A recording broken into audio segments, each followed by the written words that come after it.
देखनी तोर जमी गुड़ा केमिति ही मन तो दिन दस है झील बागर आसीपारे ना जमी मोर खराब हो गलानी मु कौन करी तोर जमी तो पोक लगे ग्राम सेविका दीदी आसुँच देखिकी पचार कौन है कि तुम ये ठिया कौन कर दीदी देखुन तो धान गुड़ा के पड़ जाऊँगी कौन मेडिसिन लाभ क्या लगे कहूँ तो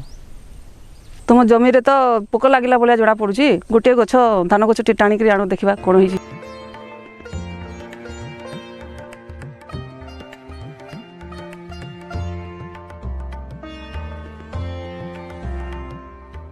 तुम क्यारे तो मटिया गुंडी पोक लगुच ये मटिया गुंडी पोक लगे प्रथम हलदिया होकर गछ गुड़ाक ये जाए तापर चकड़ा चकड़ा हो चारिड़े देखा जाए तापर लास्ट सब पत्र गुड़ाक पोड़ी हलदिया होना पाल परिणत हो जाए मटिया गुंडी पोकर लक्षण है पोक गुड़ाक प्रथम बुदा मूल गछ मूलर लगती मेंचा मेंचा लगती से गुड़ाक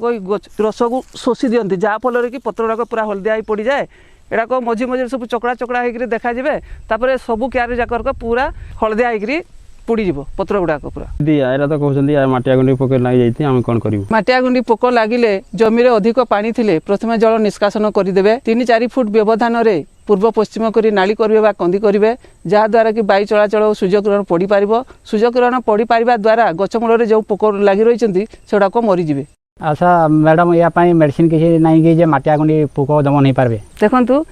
ये मटिया गुंडी पोक विभिन्न प्रकार रासायनिक औषध बजार में मिललानी या भितर गोटे हूँ इमिडाक्लोपिड जोटा कि 15 लिटर पानी रे 10 ml स्प्रे करेंगे गोटे है डाइक्लोरोभस जोटा कि 1 लिटर पानी रे 2 ml मिसाई स्प्रे कर या छड़ा आहरी अनेक भी रासायनिक मेडिसिन मिलूँ जोटा कि आम एसिडाइएम्प्रिड 5 लिटर पानी रे 1 ग्राम किंबा थाइमेथाक्सन 5 लिटर पानी रे 1 ग्राम विप्रोफेजिन 1 लिटर पानी रे 2 ml स्प्रे करेंगे। हाँ ठीक अच्छे दीदी आपन को बहुत धन्यवाद आपण अनेक प्रकार मेडिसिन बाबद बुझेले आम बजार मेडिसिन किणी आनिक स्प्रे करूँ। नमस्कार।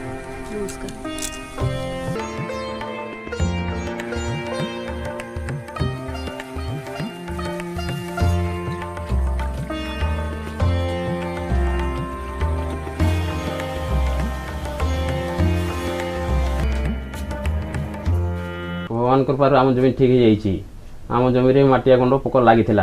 मो सद दे देइछि तुमे अजथारे व्यस्त होथलो एबे झियो बाहागर आमे बहुत सुरखुरे करि परिबा आमे ठीक समय रे ठीक पदक्षेप नेले बोली आम फसल रक्षा पाइला।